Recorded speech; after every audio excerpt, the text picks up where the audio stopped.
अस्सलाम वालेकुम नाज़रीन। आज की इस वीडियो में मैं आपको बताऊंगा कि हेल्थ केयर सिस्टम के लिहाज से दुनिया के कौन से 10 ममालिक सर फहरिस्त है और पाकिस्तान का कौन सा नंबर है।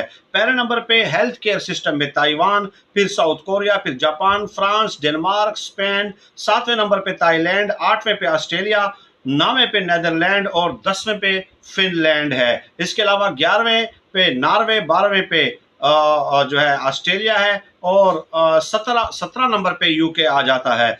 इंडिया का नंबर जो है हेल्थ केयर सिस्टम के लिहाज से 45वें नंबर पे है और पाकिस्तान का 61 है। अब हेल्थ केयर सिस्टम में कौन कौन सी चीजें शामिल हैं? इसमें शामिल है हेल्थ केयर प्रोफेशनल्स कितने हैं, डॉक्टर्स कितने हैं, इक्विपमेंट कितना है, साजो सामान इलाज के लिए वो कितना है, स्टाफ कितना है और इसके अलावा इलाज के अखराजात कितने हैं। ये तमाम तर चीजें मिला के हेल्थ केयर सिस्टम तश्कील पाता है।